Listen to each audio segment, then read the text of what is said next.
네, 오늘 설교 제목하고 본문을 보면서 지난주 주보하고 똑같은데 목사님이 잘못 인쇄하셨나 이렇게 생각할 수도 있는데요.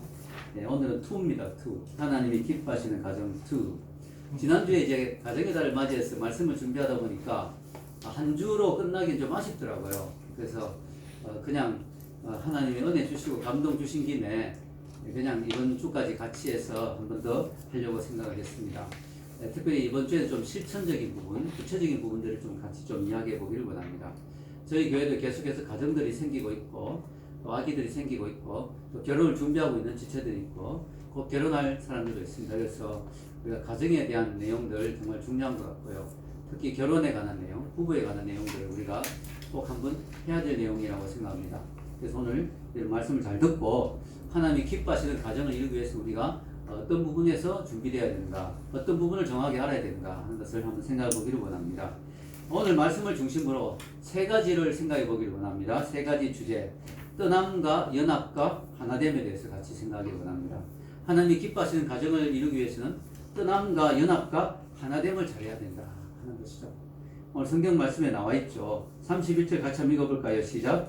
그러므로 사람이 부모를 떠나 그의 아내와 합하여 그들이 한 육체가 될지니. 자, 제일 먼저 떠남입니다. 우리가 행복한 가정, 하나님 기뻐하시는 가정을 이루기 위해서는 부모를 떠나라 하는 것입니다. 이게 가장 먼저 하나님 주신 말씀입니다. 부모를 떠나라. 자, 부부의 결혼에 관한 말씀은 성경에 확실하게 나와 있는 것이 세 곳이 있는데, 창세기 하나님의 말씀, 마태복음의 예수님의 말씀, 에베소서의 바울의 그런 영감된 말씀, 이 세 가지의 공통으로 놓는 게 뭐냐면 부모를 떠나라는 거예요. 결혼에 있어서 전제가 부모를 떠나라. 이 말은 단순히 부모와 떨어져 살아라, 같이 살면 큰일 난다, 이런 의미가 아니에요. 여기에 말의 의미는 정신적으로 독립하라라는 것이죠. 부모와 같이 살면서도 정신적으로 독립해 있는 사람이 있고, 떨어져 살면서도 여전히 부모와 얽매여 있는 그런 사람이 있죠. 자, 여자를 맞이해서 남자가 한 가정을 이룬다면 새로운 출발입니다. 이 새로운 출발에는 언제나 과거로부터의 분리가 필요합니다. 떠나라는 것이죠. 만약에 이 부분이 잘 안 된다면 문제가 생깁니다. 왜냐하면 결혼을 했는데, 새 가정이 생겼는데, 아내가 생겼는데, 그 아내와 남편이 그들의 부모로부터 독립하지 못하고 여전히 매여 있다면, 이런 말 있죠. 부부가 결혼해서 침대에 눕는데 두 사람이 누워있는 게 아니고 6사람이 누워있다.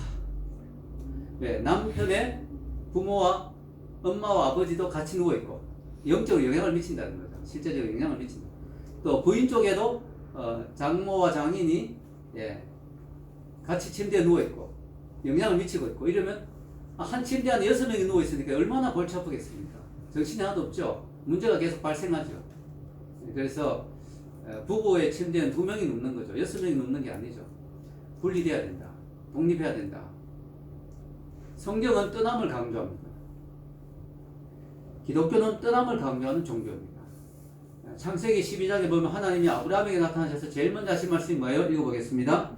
여호와께서 아브라함에게 이르시되 너는 너의 고향과 친척과 아버지의 집을 떠나 내가 내게 보여줄 땅으로 가라. 아브라함의 신앙의 출발은 떠남으로부터 시작되었습니다. 아브라함의 새로운 인생은 떠남으로부터 시작되었습니다. 왜냐하면 우상을 섬기는 그 아버지 데라의 집에 우상을 섬기는 곳이었거든요. 우상 장수였단 말도 있죠. 그래서 거기 있다가 도저히 아브라함이 제대로 신앙생활 할 수가 없습니다. 떠나라는 거죠. 자, 여러분, 성경에는 이 떠남에 대한 이야기가 많이 나오죠. 이스라엘 백성들이 애굽에서 어떻게 됐어요? 떠났습니다. 떠났어요. 6월절을 통해서 떠났습니다. 출애굽함으로 그때부터 어떻게 됐어요? 노예의 백성들이 하나님의 백성으로 바뀐 거죠. 정체성이 떠나는 데서부터 시작된 거죠. 자, 여러분, 예수님도 자신의 신부인 교회를 맞이하기 위해서, 자, 남자가 부모를 떠나 아내와 합한다고 했죠. 자, 예수님도 자기의 아내를 얻기 위해서, 자기의 신부인 교회를 얻기 위해서 어떻게 했어요? 천국을 떠나야 됐어요. 하늘 아버지의 품을 떠나야 됐어요. 떠남으로부터 시작된 것입니다. 결혼을 하고도 부모에게서 정신적으로 독립하지 못하는 남성들이 많이 있습니다. 특별히 어머니가 아들을 너무 의지하는 경우에 이런 문제가 많이 발생합니다. 다 그런 건 아닙니다만은 많은 경우에 남편이 없는 경우, 어머니가 혼자 외아들을 키웠다 뭐 이런 경우에, 또 남편의 사랑을 많이 못 받은 어머니가 사랑을 아들을 통해서 얻기를, 그 채움을 받기를 원해서 아들에게 너무너무 집착을 했을 경우에 결혼하면은 고부간의 갈등이 생길 수가 있죠. 왜냐하면 그 어머니가 아들을 놓아주지 않는 거죠. 왜냐하면 너무 자기 마음을 다 쏟아부었기 때문에, 그 아들을 의지하고 한평생 살았기 때문에. 어머니가 아들을 안 놓아주면 며느리는 또 힘들어지죠. 계속 어머니가 간섭하고 아들을 계속 품으려고 하면 며느리가 힘들어지죠. 그래서 어머니에게 뭐라고 하면 어머니는 이런 말씀하시죠. 내가 어떻게 키운 자식인데. 이걸 어머니는 사랑이라 생각합니다. 그러나 집착입니다. 사랑도 있겠죠. 그러나 지나친 사랑은 집착입니다. 이 집착은 위험한 것이죠. 이 부분에서 어머니가 마음을 크게 먹어야 됩니다. 이미 결혼했다면 이제 아들을 내어 주어야 됩니다.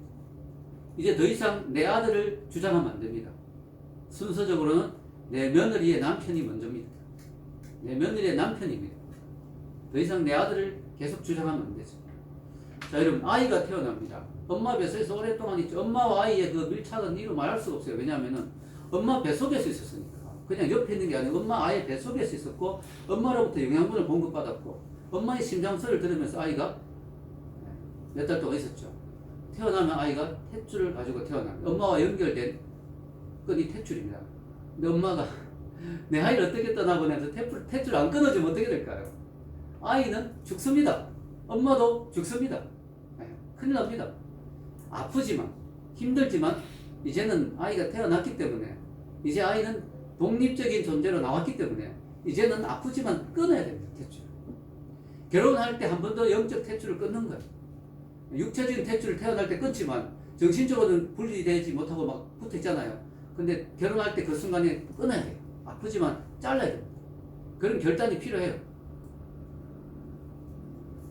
만약에 자녀를 놓아줘야 할 때 놓아주지 않으면 어떻게 될까요? 이런 말이 있더라고요. 자식을 떠나보내지 않으면 자식이 떠나간다. 네. 부모가 때가 되어서 적당한 때 자녀를 떠나보내야 될 때 떠나보내주지 않으면 자식이 너무 힘들어가 아예 부모를 떠나버리는, 그럼 진짜 아들을 잃어버리는, 자녀를 잃어버리는 그런 일이 일어난다. 여기서 부모에게 독립하려면 부모를 잃어버리고 부모와 뭐 결별하라 이런 뜻이 아니잖아요. 정신적으로 독립하는 건데 그건 좋은 거예요. 건강한 거예요. 근데 자식을 안 놓아주고 계속 잡으려고 하면 자식이 너무 힘들어가지고 아예 부모를 떠나버리게 되죠. 진짜 끊어지게 되죠. 그건 너무 큰 아픔이죠. 그건 좋지 않은 거죠. 건강하지 않은 거죠. 제가 이 말씀을 준비하면서요, 이 성경의 말씀이잖아요. 좀 성경이 너무 놀라운 거예요. 유교나 이런 거 보면, 그죠? 그렇지 않잖아요. 막 부모에게 매여 있잖아요. 부모님이 돌아가시면 막 3년상을 해야 되고, 시집 왔으면 막 이 집에 귀신이다 이러고, 그죠? 이 집에 귀신이 되기 전까지 못 나간다 이러고, 뭐 이런 식으로 막 너무 막 매여 있잖아요. 근데 성경은 전혀 안 그렇거든요. 완전히 그 결혼한 남자와 여자의 그 가정을 완전히 독립된 가정으로 어느 게 맞는가? 제가 자료를 좀 조사해 봤어요. 성경이 맞는가? 유교적인 그런 가르침이 맞는가?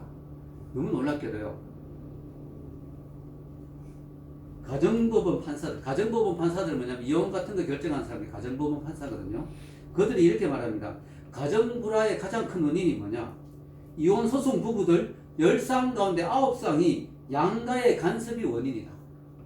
양쪽 가정에서 자꾸 간섭해가지고 부부가 깨진다는 거예요. 그러면서 그 이혼 가정법원 판사들이 이야기하기를 양가의 간섭만 없어도 이혼하는 부부의 90%는 이혼하지 않아도 된다고 이야기해요. 너무너무 놀라운 이야기입니다. 너무너무 놀라운 거예요. 두 사람은 큰 문제 없어. 뭐 부부는 원래 좀 티격태격하기도 하고 맞춰가기도 하니까 뭐 좀 싸울 수도 있고 그렇지만 괜찮아요. 그 안에서는 해결될 수 있는데 양가가 끼어들면 그때는 전쟁이 나고 그때는 이혼으로까지 자존심 싸움이 되고 막 우리 집안을 무시해 뭐 이래 되면서 막 이혼으로까지 가게 돼요. 그래서 90% 정도의 이혼의 원인이 양가의 집안의 간섭 때문에 그렇다. 너무 성경하고 맞는 거예요. 야, 그래서 제가 이걸 자료를 보면서 야, 진짜 성경은 진리다. 어떻게 하나님이 수천 년 전에 써진 성경 이걸 어떻게 알 수 있을까? 역시 하나님은 인간을 만드신 분이고 인간을 가장 잘 아시는 분이고 무엇이 가장 좋은지를 아시는 분이다 하는 것입니다. 자녀가 아무리 사랑스러워도 때가 되면 자녀들을 떠나보내야 됩니다. 너무 자녀가 이쁘고 귀엽다고 품 안에 꽉 품고 살면 자녀들이 숨을 못 쉬죠. 답답해 죽을 것 같죠. 예, 큰일 나죠. 그래서 여러분 놓아보내주는 연습을 자꾸 해야 돼요. 하나님 우리 집에는 연습을 많이 시키시더라고요. 아이들을 계속해서 외국에 나가서 공부하게 하니까 자연적으로 마음이 이렇게 정리가 되더라고요. 언제 가도 가야지. 갈 때가 됐지. 편안한 마음으로 갈 수 있는 마음 정리를 많이 시키시는. 네. 우리가 좀 너무 모든 걸 꽉 잡으려면 안 돼요. 우리 믿는 사람들은 모든 걸 너무 꽉 잡으려면 안 돼요. 네. 왜냐하면 언제는 다 놓아야 돼요. 언젠간 다 놓고 가야 되는데 너무 그래서 우리는 좀 느슨하게 잡는 법을 배워야 돼요. 자, 여러분 페트락 헬리라는 분이 이런 말을 했습니다. 적어놓았는데요. 나는 내 모든 재산을 가족들에게 다 나누어 주었다. 그런데 그들에게 주고 싶은 것이 하나 더 있다. 그것은 기독교 신앙이다. 그들에게 그것이 있다면 내가 한 푼도 남겨주지 않는다 할지라도 그들은 부자라 할 수 있다. 그러나 그들에게 그것이 없다면 내가 온 세상을 다 물려준다 할지라도 그들은 가난할 것이다. 그것이 뭐예요? 그것이 기독교 신앙. 자, 자녀들 떠나보내는데 뭐예요? 떠나보내기 전에 반드시 해야 될 게 뭐예요? 기독교 신앙을 심어주고 떠나보내야 된다. 그 아이들이 기독교 신앙만 제대로 있다면 어디를 내놓아도 겁이 안 나요. 하나님 알아서 하실 거니까. 하나님이 지켜주실 거니까. 근데 자녀들이 떠날 때가 됐잖아요. 근데 그때까지 기독교 신앙을 제대로 못 주고 나면, 떠나고 나면 그때는 줄 수가 없어요. 너무 늦은 거예요. 이미 머리가 커졌기 때문에 부모 말 안 듣죠. 머리가 너무 커지기 전에 어릴 때 모세 어머니처럼 신앙교육을 잘 시켜야 되죠. 그래야 그들이 떠날 때 떠나도 걱정되지 않죠. 믿음이 있으니까.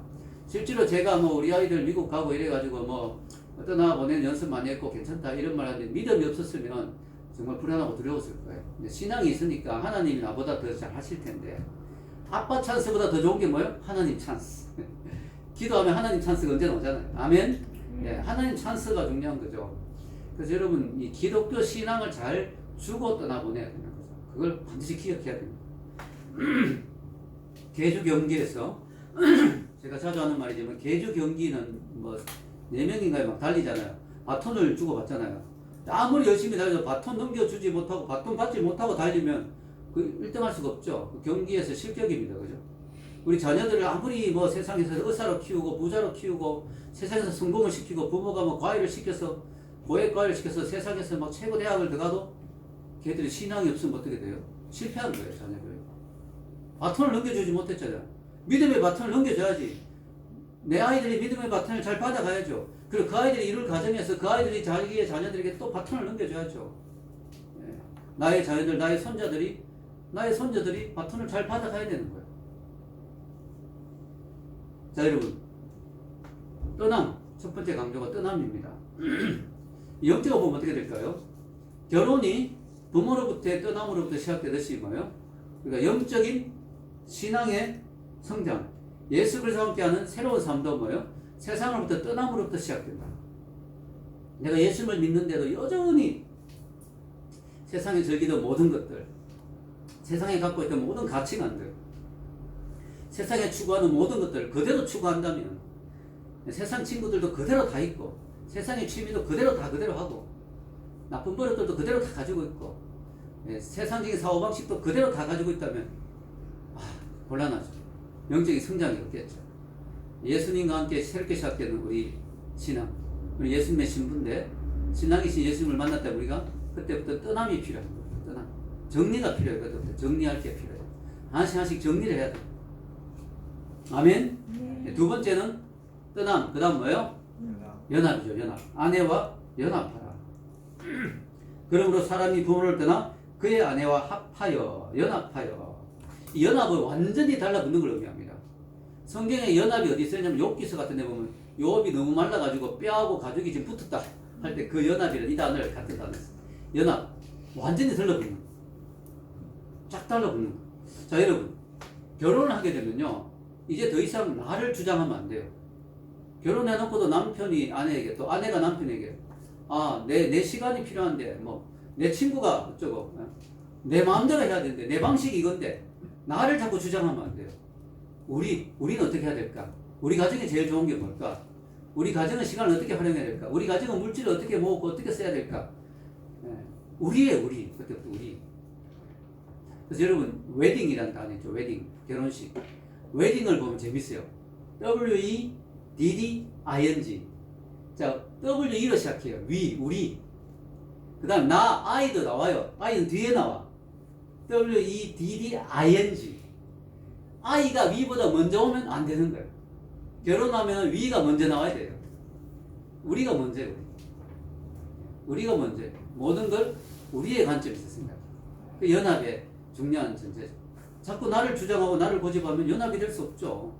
교회도 마찬가지예요. 교회 안에 왔으면 우리 교회를 위해서 내가 어떤 걸 희생할까? 어떤 걸 섬길까? 우리 교회에서 내가 어떻게 행동해야 될까? 우리 교회에서 내가 어떤 자세를 가져야 될까? 우리 교회를 먼저 생각해야 되는데 자꾸 여기서도 왜 나를 안 알아줘? 내 마음대로 할 거야. 내 생각은 이런데 이래 돼버리면 교회가 하나 되지 못하죠. 연합되지 못하죠. 우리가 이 연합이 되려면 계속해서 나를 내려놓고 우리를 생각해요. 하나를 대응을 생각해요. 자, 여러분 이렇게 되기 위해서는 뭐가 필요할까요? 연합하는 그 접착제가 뭘까요? 사랑이에요. 사랑이 있어야 연합을 하지. 사랑 없으면 연합하고 싶겠습니까? 미운데. 예. 사랑이 있어야 연합이 되는 거죠. 그래서 여러분 사랑이 꼭 필요한 거예요. 부부에는. 연합되기 위해서는 사랑이 꼭 필요한 거죠. 그런데요, 재밌는 건 뭐예요? 다 사랑인데 사랑의 표현 방식이 달라요. 느끼는 게 달라요. 성경이 이렇게 말합니다. 오늘 33절에 보면 읽겠습니다. 그러나 너희도 각각 자기의 아내 사랑하기를 자신같이 하고 아내도 자기 남편을 존경하라. 자, 부부가 된 사랑인데요. 사랑이 어떻게 표현되냐면 여성은 사랑을 받을 때 그 사랑을 느끼고요. 남자는 존경을 받을 때, 아내로부터 인정을 받을 때, 존경을 받을 때 사랑을 느낍니다. 하나님 조금 다르게 이렇게 만드셨습니다. 그것도 다 사랑인데, 쉽게 말해서 여자분은 아내는 남편이 사랑해라고 할 때 너무너무 행복하고, 남자는 아내가 사랑해, 여보 사랑해라도 행복하지만, 여보 당신 너무 멋있어, 훌륭해, 당신 너무 존경해, 이렇게 할 때 너무너무 기분 좋은 거예요. 남자는 그렇게 만드셨어요. 하나님께서. 우리가 이걸 잘 알아야 된다. 쉽지 않죠. 왜냐? 아내가 사랑스럽지 않을 때도 있다는 거죠. 남편이 존경스럽지 않을 때도 있다는 거죠. 인간이니까. 네. 언제나 사랑스럽지 않잖아요. 언제나 존경스럽진 않잖아요. 어떻게 해야 될까요? 자, 성경에는 아내에게 존경의 표시로 뭘 하라고 하냐면 복종하라고 되어 있어요. 복종. 여자분들이 이 말 되게 싫어하는데요. 성경에 보면 실제로는 서로 복종하라는 말이 먼저 나옵니다. 서로 복종하라. 그런데 서로 복종하는 거 표현이 남자는 사랑을 주는 거고 여자는 남자의 말을 복종하는 거예요. 자, 복종. 여자는 싫죠. 왜냐? 기분 나쁘다. 그래서 복종하는 거 싫다. 근데 왜 여자에게 굳이 복종이라는 단어를 썼을까요? 이것은 하나님이 성경에 보면 성경의 원리는 남자를 가정의 리더로 세웠기 때문에. 그래서 리더십을 따르라는 의미에서 복종하라는 것이죠. 즉 의사결정할 때 남편의 말을 좀 따라라. 둘 중에 하나를 결정해야 된다면 남편의 말을 따라라 하는 것이죠. 그래서 복종이라는 단어를 특별히 여자분에게 강조합니다. 그러나 기본적인 원칙은 서로 복종하라. 사랑도 마찬가지예요. 기본적인 원칙은 서로 사랑하라. 사랑 없이 어떻게 존경할 수 있겠어요? 그죠?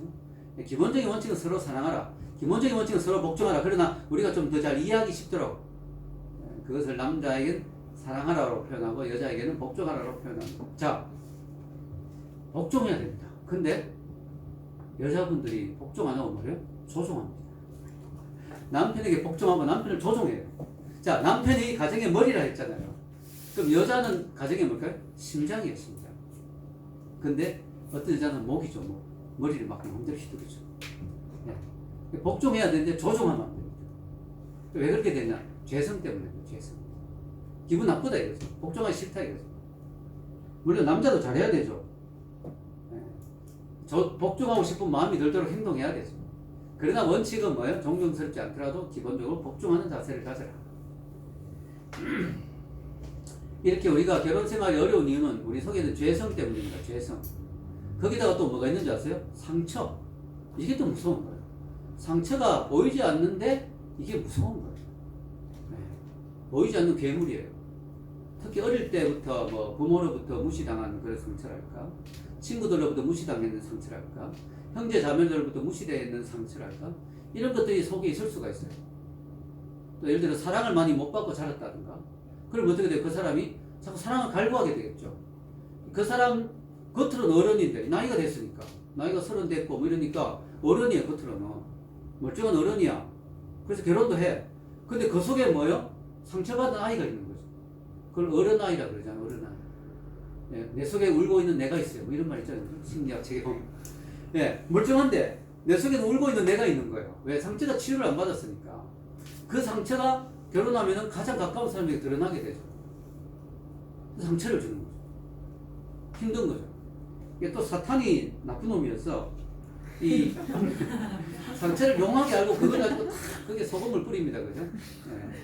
예. 그때 막 상처를 건드리게 만들죠. 야, 너무 힘들어지죠. 그래서 여러분, 우리가 지난 시간에 제가 강조했는 게 뭐냐면, 하나님 우리에게 돕는 배필로 서로를 만드셨다 그랬잖아요. 내가 저 사람 어떻게 섬길까, 어떻게 도울까, 저 사람 연약한 부분을 내가 어떻게 보충할까, 이런 마음으로 서로를 대해야 되는데, 이 상처가 많으면 어떻게 돼요? 결혼할 때 그 상처를 채워줄 수 있는, 내가 사랑에 굶주렸다. 내 사랑을 채워줄 사람이 저 사람이다. 내 아픔을 채워줄 사람이 저 사람이다. 내 연약함을 채워줄 사람이 저 사람이다. 너무 많은 기대를 하게 되면 돕는 배필이 아니고 바라는 배필이 된다고 그랬죠. 그런 문제가 많이 생기는 거죠. 그래서 상처가 생기고 서로 싸우고 상처 때문에 서로 또 아픔을 주고 그러다가 이혼을 하게 되고 이렇게 됩니다. 제일 좋은 건요, 결혼 전에요, 여러분이 좀 상담도 받고 심리학 책도 좀 읽고 그런 유튜브도 보고 또 기도도 하고 하면서 여러분 상처를 많이 치료해서 결혼하면 제일 좋습니다. 상처가 적을수록 상대가 덜 힘들어요. 왜냐하면 생각해보세요. 제가 여기 손을 다쳤으면 여러분 악수하면 손이 아프겠죠. 여기 손이 안 다쳤으면 악수하면 하나도 안 아파요. 근데 여기 내가 손을 뭐 이렇게 스크래치가 다쳤으면 악수를 하면은 보통 잘 안 아팠는데 아픈 거야. 상처가 있기 때문에. 내가 상처가 있으면 결혼해서 별것도 아닌 말도 아프게 들리는 거야. 상대방이. 별거 아닌데 나한테 뭐라고 지적하는데 웃어 넘길 수 있는데 그게 상처로, 왜냐하면 내가 상처가 있기 때문에 더 크게 들립니다. 그래서 여러분, 제일 좋은 혼수품은 뭐예요? 치유된 마음이다.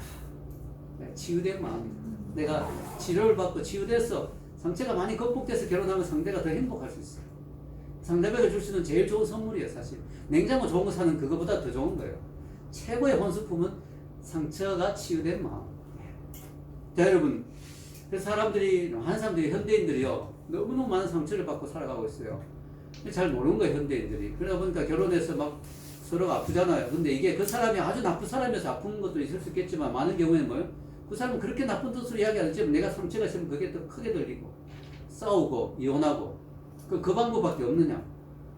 싸움이나 이혼이 아닌 제3의 방법은 없는가? 있습니다. 그걸 오늘 여러분들 가르쳐 드리려고. 야, 이거 그냥 가르쳐주면 안 되니까. 진짜 이거 되게 중요하다. 바로 부부의 연합을 방해하는 상처, 아픔, 죄 많은 게 있잖아요. 이걸 해결하는 방법이 뭐냐? 세상 사람 이건 해결하지 못해서 싸우고 이혼하고 하는데, 우리는 방법이 있다. 뭐냐? 부부의 연합을 방해하는, 그것을 온전하게 연합하기 위한 방법이 뭐냐? 그리스도와의 연합. 영적 연합. 그리스도와 연합되는 게 중요한 거예요. 즉 하나님을 통해 나의 필요를 먼저 채움받는 거예요. 내 상처가 먼저 치유받는 거예요. 내 부족한 결핍한 부분이 채워지는 거예요. 그럼 더 이상 상대에게 무한정 요구하지 않겠죠. 그리고 예수님과 연합으로부터 오는 넉넉함과 풍성함과 충만함으로 상대의 배우자를 사랑하는 거죠. 그래서 부부가 진정으로 연합되기 위해서는 먼저 개인 각자가 하나님 앞에서 영적으로 연합하는 영적 연합이 있어야 된다. 아멘? 레디 크랩이라는 결혼 상담가는 이런 말을 했죠. 인간의 근원적인 필요인 안정감과 중요감으로 체험받기 위해서는 배우자가 아니라 먼저 주님을 의뢰하라는 것이 영적 연합의 시작입니다. 여기서부터 시작된다. 많은 사람들이 갈망이 있습니다. 안정에 대한 갈망. 저 돈 많은 저 남자와 결혼하면 내 생활이 안정되겠지. 저 듬직한 저분하고 결혼하면 내가 안정이 되겠지. 또 인정에 대한 갈망. 저 멋진 사람하고 결혼하면 나를 인정해 주겠지. 인정에 대한 갈망, 안정에 대한 갈망, 사랑받음에 대한 갈망. 이런 갈망이 사람들에게 다 많거든요. 내게 상대가 다 채워줄 수가 없어요. 절대로 사람이 다 채워줄 수가 없어요. 그 계속해서 요구하고 왜 당신 나를 무시해? 당신 나를 인정하지 않아? 왜 당신 나한테 관심이 없어? 끊임없이 요구하다 보면 상대도 지쳐서 할 수가 없는 거죠. 자, 우리 속에 있는 이 주님만이 채울 수 있는 갈망을 예수님 안에서 체험을 받는다면 그 사람은 가정이 건강해지는 거죠. 우리 주님은 그걸 다 채울 수 있는 능력이 있을까요, 없을까요? 있어요. 있습니다. 왜냐? 성경에 이런 말씀이 있습니다. 골로새서 1장 19절 있습니다. 아버지께서는 모든 충만으로 예수 안에 거하게 하시고. 와, 예수님 안에 세상의 모든 보화가 다 있고 내가 갈구하는 모든 것들이 다 있어요. 아멘. 예수님 안에 모든 충만이 있습니다. 그분이 하나님이시니까 뭐 게임 끝이지 뭐. 예, 예수님 안에 우리가 갈구하는, 인간이 갈구하는 모든 게 다 있어요. 그분만큼 나를 인정해 주시는 분이 없어요. 그분만큼 내 삶을 안정시켜 주는 분이 없어요. 그분만 믿으면 미래가 불안하지 않잖아요. 그분만큼 내 미래를 책임질 수 있는 분이 없어요. 그분만큼 나의 욕구를 채워줄 수 있는 분이 없어요. 그분만큼 나에게 원하는 사랑을 다 줄 수 있는 분이 없어요. 그분의 사랑은 끝이 없어요. 영원해요. 자, 여러분, 예수님과 진정으로 영적 연합되는 사람은 어떻게 될까요? 세상적인 인정에 대해서 갈망하지 않습니다. 세상 사람들이 나를 좀 무시해도 괜찮아. 그분이 나를 세굴라 보물이라고 그러는데, 그분이 나를 인정하는데 세상 사람들이 내 인정 좀 덜 해도 괜찮아. 남편이 나를 조금 무시해도 괜찮아. 예. 자, 미래에 대한 불안, 예, 그런 거 두려워하지 않습니다. 그래서 여러분, 예수님에게 치유받고 사랑받고 회복된 사람은 부족한 상대방도 치유해 줄 수 있고 회복시켜 줄 수 있고 그 사람을 용서해 줄 수 있는 거예요. 아멘. 내가 먼저 용서받았으니까 그 사람의 부족함도 내가 용서해 줄 수 있는 거죠. 그 사람의 아픔도 덮어줄 수 있는 거죠. 그 사람의 필요한 사람도 내가 줄 수 있는 거죠. 왜? 나로부터 하나님의 넘치는 사랑이 들어오니까. 아멘. 그거 아니고는 방법이 없어요. 그래서 여러분, 행복한 부부가 될 수 있는 최고의 좋은 비결은 뭘까요? 내자. 힌트, 성으로 시작합니다. 성으로. 성령 충만. 네, 영주자매가 맞췄습니다. 성령 충만. 네. 여러분, 최고의 베스트 파트너가 될 수 있는 비결이 뭐냐? 최고의 남편, 최고의 아내가 될 수 있는 비결이 뭐냐? 성령 충만이에요. 아멘. 그래서 여러분, 에베소서에 보면 성령 충만하라고 어디에부터 부부의 관계, 뭐 자녀와의 관계 쭉 나오잖아요. 성령 충만해야 이게 풀린다는 거예요. 제일 좋은 거는 부부 둘 다 성령 충만하면 최고 좋아요. 그러면 게임 끝. 그럼 자녀들도 자연히 성령 충만하게 돼 있어요. 왜? 성령 충만한 부부가 기도하고 아이를 놓고 믿음으로 키우는데 성령 충만 안 하고 됩니까? 그 아이들이. 그러나 정 안 되면 한 명이라도 성령 충만하면 소망이 있어요. 왜냐? 그러면 싸우진 않아요. 참고 인내하고 기도하고 품어주고 덮어주다 보면 상대도 변화되는 거예요. 아멘? 예, 여러분. 최고의 영적 연합, 최고의 부부의 연합은 예수님과 영적 연합부터 시작된다. 그러기 위해서 성령 충만이 최고다. 제가 지난 시간에 말씀을 준비하면서 이번 주 말씀도 같이 좀 생각했거든요. 그러다가 지난주에 우리 자영이 형제가 나와서 간증을 했잖아요. 간증을. 그 간증을 좀 듣는데 내가 무릎을 딱 친 거야. 야, 자영이 간증에 내가 하고 싶은 이야기가 나오네? 다음 주에 할 이야기가 나오네? 이랬어요. 왜냐하면 자영이가 이런 말을 했어요. 자, 자기가 살아가면서 자기 역할을 생각하니까 자기 역할이 많더라는 거야. 남편으로서 역할도 있고, 또 직장 동료로서 역할도 있고, 교회 셀원으로서 다양한 역할이 있다는 거예요. 자신에게 주 캐릭터도 있고, 부캐도 있더라고요. 부 캐릭터. 자기가 하는 말 그대로 옮깁니다. 그런데요, 본인의 나의 캐릭터는 과연 무엇이 되어야 할까라고 생각하다가 깨달은 사실이 뭐냐? 양육을 받으면서 내가 다른 무엇인가가 되려고 하기보다는 내가 좋은 하나님의 자녀로 살아가고 있으면, 이게 성령 충만 영적 연합이죠. 내가 좋은 하나님의 자녀로 살아가고 있으면 하나님께서 나의 모든 삶을 책임져 주시겠구나. 내가 맡은 모든 역할을 다 잘하게 만들어 주시겠구나. 남편으로서도 직장 동료로서도 교회 셀원으로서도 잘 할 수 있도록, 잘 감당할 수 있도록 하나님 만들어 주시겠구나. 이렇게 간증을 하는 거예요. 제가 오늘 말씀을 미리 조금 생각하면서 야, 다음 주에 내가 할 이야기를 정말 잘 짚어서 이야기했네. 정말 무릎을 딱 쳤습니다. 네, 우리 자영이 형제 듣고 있죠? 네, 자영이 형제가 보면 잘 못하는 것 같지만 두렵습니다 하면서 겸손하게 이야기하면서도 너무 잘해요. 네, 이야기를 너무 조리 있게 잘하는데 우리 자영이 형제가 했는 이야기가 바로 핵심입니다. 바로 우리가 내가 어떻게 하면 좋은 남편이 될까? 어떻게 하면 내가 좋은 아내가 될까? 어떻게 하면 좋은 아버지가 될까? 좋은 어머니가 될까? 힘들죠. 교회에서 좋은 셀원이 될까? 좋은 직장 동료가 될까? 성령 충만하고 주님과 잘 연합되어 있으면 이 사역들을, 이 역할들을 잘 감당할 수 있는 거예요. 그래서 부부의 연합 쉽지 않습니다. 사랑이 있어야 되는데 그 사랑도 샘솟듯이 언제나 나오는 게 아니거든요. 내 속에서 사랑이. 남편에 대한 존경도 언제나 나오는 게 아니거든요. 네, 그때 주님 안에 연합할 때 내가 부족한 것을 채울 수가 있고 부부의 연합이 가능한 거죠. 아멘. 자, 세 번째는, 마지막 세 번째는 둘이 한 육체가 되라. 자, 31절 다시 읽어보겠습니다. 그러므로 사람이 부모를 떠나 그의 아내와 합하여 그 둘이 한 육체가 될지니. 자, 여기 보면요. 연합은 정신적으로 연합할 수 있고 마음이 합할 수도 있는데 그걸로는 부족하다. 부부는 육체가 하나가 되어야 된다. 이건 다른 말로 하면 성적으로 하나가 되라는 것입니다. 부부 사이에는 성적인 결합이 너무나 중요하다는 거예요. 흔히들 부부가 이혼하면서 성격차 때문에 이혼한다. 우리가 성격차 때문에, 사실은 성격차 때문에 이혼하는 경우가 많습니다. 이 성적으로 문제가 생겨서 이혼하는 경우가 많지요. 자, 성경은 성에 대해서 어떻게 이야기할까요?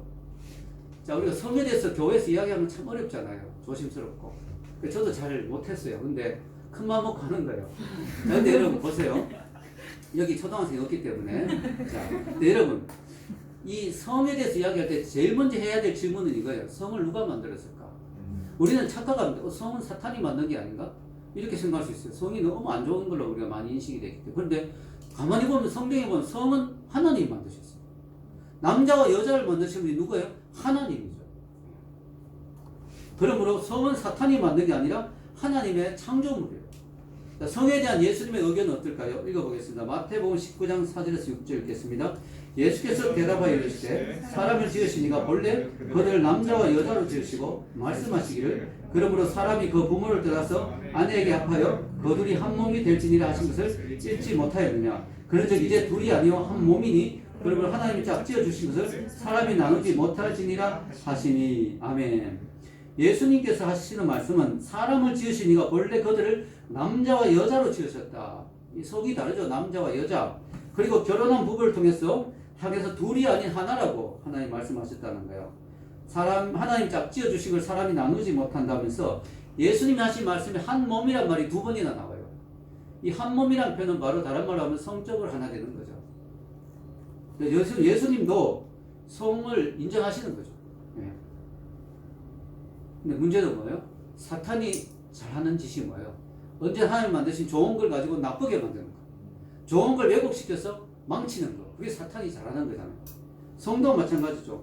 하나님 주신 성은 너무나 축복이고 너무나 귀한 것인데 사탄은 뭐예요? 그것을 왜곡시키고 타락시켜서 특별히 결혼 바깥에서 사용하게 해서 많은 사람들에게 슬픔과 고통을 주는 것이고 성에 대해서 부정적인 이미지를 심어주는 거죠. 자, 이걸 우리가 사탄의 계략을 막기 위해서는 뭐예요? 세상이 주는 지식에 근거해서 성을 이해할 것이 아니라 하나님, 성경을 근거해서 성을 이해할 필요가 있습니다. 자, 게리 토마스가 한 말입니다. 성경이 성에 대해 호의적이고 긍정적인 관점을 갖고 있다는 것은 의심의 여지가 없다. 예. 성경은 성에 대해서 호의적이고 긍정적이에요. 어떻게 할 수 있느냐? 아가스만 봐도 알 수 있다. 아가스에 보면 상대방의 몸을 막 칭찬하잖아요. 예, 너무나 노골적으로. 아가스를 많이 읽으면 아가가 생기죠. 예, 너무 심한가요? 예. 자, 아가스에는 막 부부의 사랑을 너무나 이렇게 이야기합니다. 자, 그러나 성경의 저자들은 또한 성적인 죄의 유혹을 절감하며 하나님이 주신 선물을 우리가 망치고 있다는 것을 잘 알고 있다.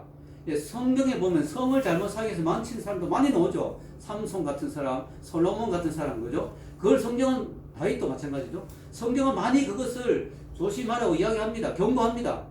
성경은 두 가지 관점을 다 밸런스를 맞추고 있어요. 성은 너무나 소중한 거다. 너무 아름다운 거다. 너무 귀한 거다. 그런데 성은 또 너무나 위험한 것이고 너무나 타락할 수 있는 인간을 망칠 수 있는 거다.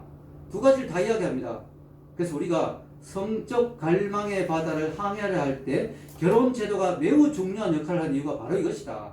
오직 결혼제도 그 안에서만 성생활이 영적으로 의미 있고 유익해지기 때문이다. 그래서 제가 자주 쓰는 비유가 뭐예요? 성은 불과 같다. 불은 인간에게 너무 좋은 거예요. 특히 추운 겨울날 난로를 탁 떼면 얼마나 따뜻합니까? 벽난로 운치 있고 너무 따뜻하죠. 그리고 여러분 배고플 때 밥을 막 국을 끓이고 할 때 막 찌개 얼마나 맛있어요. 그때 뭐예요? 가스레인지에 불이 있어야 되잖아요. 불이 없으면 우리가 맛있는 음식을 먹을 수가 없어요. 불이 너무너무 좋은 거예요. 근데 뭐예요? 그 불이 벽난로 안에 안 있고 가스레인지 안에 통제되지 않고 밖으로 나와버렸다면 어떻게 될까요? 집안은 혼란 피우죠. 그래서 남자 여자가 사고 치는 걸 보고 불장난한다고 그랬잖아요. 큰일 난다는 거죠. 예. 불은 통제되고 관리되고 다스려져야 돼. 너무 위험한 거기 때문에. 그러나 그것이 없어서는 안 돼. 너무 소중한 거예요.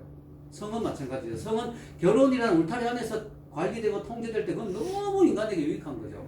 너무 행복한 거죠. 너무 좋은 거죠. 그러나 그것이 결혼 바깥에서, 결혼이라는 울타리 바깥에서 막 돌아다닐 때 그거 너무 위험한 거죠. 그건 큰일 나는 거죠. 그건 인생 전체를 망칠 수 있는 거죠.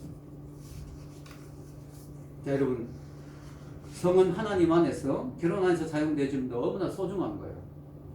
하나님은 부부의 성적 결합을 기뻐하시죠. 왜냐? 하나님이 그렇게 인간을 만드셨기 때문에.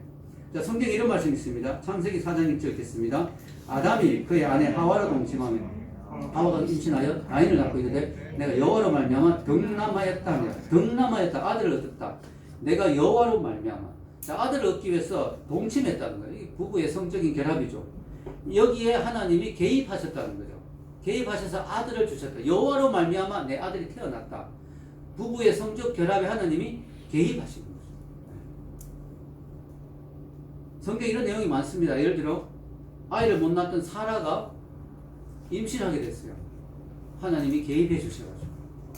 아이가 없어가지고 울며 기도하던 한나가 사무엘을 얻게 됐어요. 하나님이 한나의 기도에 응답하셔서 그 사무엘이 태어나도록 성적으로 남편과 결합할 때 개입하셨다는 거죠. 하나님은 부부가 서로 사랑하여 하나가 될 때 기뻐하시는 거예요. 왜? 하나님이 남자 여자의 성을 만드시고 그들의 결합을 허락하셨기 때문에. 성경 아담과 하와를 만드시고 하나님이 하신 명령이 뭐예요? 생육하고 번성하라는 거죠. 성적으로 결합하지 않고 생육하고 번성하는 방법이 없잖아요. 그러니까 생육하고 번성하라는 그 명령에는 이미 성적 결합이 전제되어 있는 거죠. 하나님 그걸 인정하십니다. 그래서 벌거벗어서 난 부끄러워하지 아니하였다. 그것은 서로 성이 아름답다는 의미입니다. 성이 아름답다. 근데 여러분 여기서 중요한 게 있어요.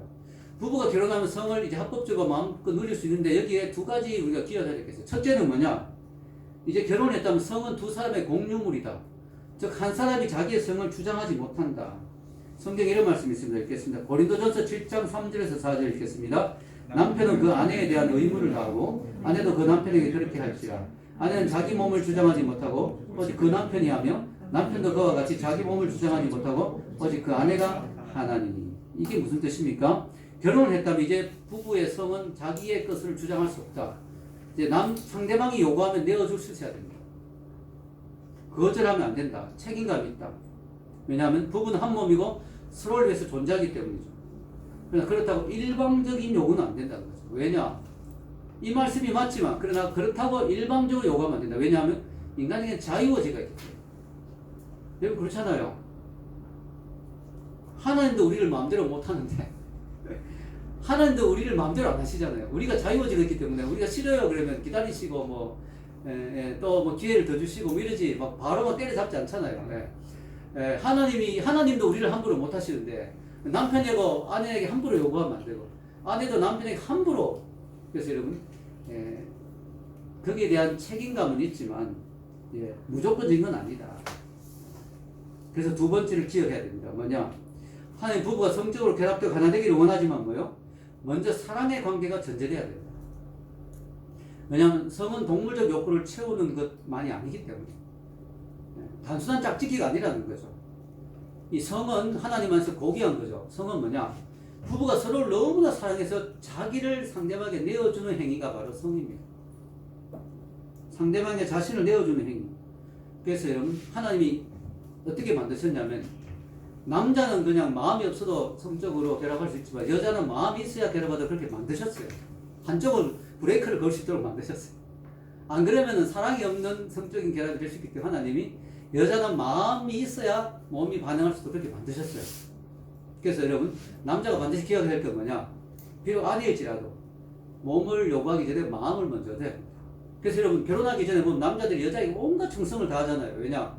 그 여자의 마음을 사서 그 다음 단계로 가기 위해서. 근데 결혼 딱 하고 나면 그걸 안 해요.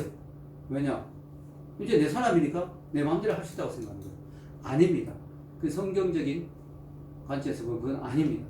비록 결혼했더라도 마음이 있어야 돼요. 그래서 남성은 결혼했더라도 처음 결혼하기 전에 마음 그대로 여성의 아내의 마음을 계속 얻기 위해서 아내의 사랑을 얻기 위해서 노력해야 됩니다. 그게 성경적으로 하나님은 우리가 단순한 성을 나누기를 원하지 않고 사랑을 나누기를 원하기 때문에 부부 안에서 사랑 없는 성은 좋지 않기 때문에 그것은 부부의 불행을 가져옵니다. 남성들이 반드시 해야 될 것은 사랑 없는 성을 하게 되면 아내일지라도 당했다는 생각이 듭니다. 남편에게 이용당했다는 생각이 듭니다. 그래서 반드시 마음을 얻어야 됩니다. 그래서 남편들 그걸 반드시 알고요. 결혼했다고 다 되는 게 아니라는 걸 꼭 아시고 계속해서 마음을 얻고 사랑을 얻고 정말 주님 주신 사랑 안에서 서로 또 성적 하나 될 때 하나님 너무나 기뻐하시죠. 그 가정이 너무나 행복한 것이죠. 여러분 아내를 다른 말로 아내 해라 그러잖아요. 아내에서 나왔다 그런 말이 있어요. 아내란 말이 집안의 해다. 집안에 해가 있는 거예요. 집안에서 아내가 행복해서 막 방긋방긋 웃으면 집안이 얼마나 환하고 밝고 좋은지 몰라. 근데 해가 찡그리고 있으면 집안이 어두침침하죠. 부인이 맨날 괴로워하고 찡그리고 우울해 있으면 집안은 엉망이 됩니다. 그래서 여러분 아내가 행복해야 남편도 행복한 거예요. 자녀들도 행복하고 가정이 행복한 것이죠. 그래서 남편은 아내의 마음을 얻기 위해서 사랑하기 위해서 늘 노력하고 또 남편도 그 아내도 남편을 늘 존경하고 복종하고 순종할 때 그 가정이 정말 행복한 가정이 될 줄로 믿습니다. 자, 결론을 내리겠습니다. 오늘 저는 하나님이 기뻐하시는 가정이라는 제목으로 말씀을 전했습니다. 가정은 너무나 중요합니다. 그래서 그만큼 사탄이 그 가정을 깨려고 엄청나게 노력합니다. 엄청나게 가정을 깨려고. 오늘날 가정이 얼마나 많이 파괴되고 있습니다. 왜냐하면 가정만 깨면 게임 끝이거든요. 가정 깨지면요 남편 괴로워서 밖에서 술 마시죠. 부인은 막 우울하죠. 자녀들은 막 타락하죠. 집에 들어가기 싫죠. 가정만 깨놓으면 모든 걸 다 망칠 수 있어요, 사탄은. 그래서 가정을 깨려고 엄청나게 노력합니다. 특히 저희 집 같은 경우는 사역자 가정이잖아요. 그래서 막 결혼 초기에 막 시험을 많이 주더라고요, 영적 시험. 그런데 정말 믿음으로 다 하나님 안에서 다 잘 극복이 됐죠. 여러분들 가정들 다 믿는 가정이기 때문에 사탄이 자꾸 깨려고 해요. 막 시험을 줘요. 결혼하면은. 그래서 이걸 믿음으로 우리가 잘 이겨나가요. 아멘? 믿음으로 잘 이겨나가면요. 하나님이 기뻐하시는 가정이 됩니다. 오늘 말씀을 정리를 하겠습니다. 먼저 우리가 행복한 가정을 위해서는 떠남을 잘해야 되죠. 결혼을 하게 되면 남편이나 아내가 독립된 존재가 됩니다. 그래서 적절한 거리를 잘 유지해야 됩니다. 그리고 무엇이든지 새롭게 되기 위해서는 과거의 것과의 이별이 필요합니다. 영적으로 새 사람이 되었다면 과거의 습관과 제약을 버려야 됩니다. 둘째로 연합을 잘해야 되죠. 결혼하면 이제 나의 것을 고집하면 안 됩니다. 모든 것을 우리라는 차원에서 생각해야 되고 함께 고민하고 함께 결정을 내려야 됩니다. 특별히 부부의 연합을 온전케 해주는 것은 서로에 대한 사랑과 복종입니다. 이를 위해서 먼저 주님과의 온전한 연합이 필요합니다. 세 번째로 하나 되는 은혜가 있어야 됩니다. 성은 100% 하나님의 아이디어입니다. 그래서 사탄이 성을 왜곡하는데 그 왜곡되는 성이 되지 않도록 우리가 가정이라는 울타리한 저 성을 아름답게 잘 사용해야 됩니다. 성경은 예수님을 구원자라고 했죠. 예수님은 우리의 영혼만 구원하는 게 아니고요. 우리의 가정도 구원할 수 있습니다. 우리의 결혼 생활도 망가진 결혼 생활도 회복할 수 있습니다. 망가진 자녀들도 회복시킬 수 있어요. 하나님은 망가진 가정을 회복하는데 능력이 있으십니다. 그래서 우리 예수님을 의지해서 우리가 승리하는 가정들이 되시길 주의 이름으로 축원합니다. 기도하겠습니다. 우리 같이 기도할 때 하나님 이 땅의 가정들을 기억하여 주시고 이 땅의 가정들 특히 믿는 가정들이 영적으로 바로 설 수 있도록 도와주시고 가정들 하나하나가 주님과 연합해서 온전히 세워지는 가정, 건강한 가정이 되게 하여 주시옵소서. 같이 기도하겠습니다. 주여 주님 감사합니다. 각 가정들 은혜 가운데 세워주시고 영적으로 바로 세워주시고 하나님 기뻐하시는 가정들이 되게 하여 주시기를 간절히 바라옵습니다. 주여 도와주시옵소서. 아버지 은혜를 부어주시기를 원합니다. 해주시고 인도해주시옵소서. 아버지께서 기뻐하시는 가정들 다 세울 수 있도록 도와주시고 각자의 가정들 하나님 은혜 안에 귀한 가정들 다 될 수 있도록 도와주시고 인도해주시기를 간절히 믿음 안에 바로 설 수 있는 가정들이 다 되도록 주여 도와주시옵소서. 은혜를 부어주시옵소서. 주님 감사합니다. 우리에게 가정이라는 소중한 선물을 주셨습니다. 남편과 아내를 선물로 주셨고 자녀들을 선물로 주셨습니다. 부모님을 선물로 주셨습니다. 서로가 희생하고 헌신하고 받으려고 하기보다는 돕고 주고 섬기려고 하는 그런 삶의 자세로 가정을 세워나가기를 원합니다. 사랑하고 존경하고 복종하고 또 주님 안에 영적 연합으로 성령 충만해서 가정을 잘 이끌어갈 수 있도록 도와주시옵소서. 특별히 별빛교에 속한 모든 가정들 은혜 가운데 붙들어 세워주시고 하나님 기뻐하신 가정들 다 되게 하여 주옵소서. 예수님의 이름으로 기도합니다. 아멘. 6월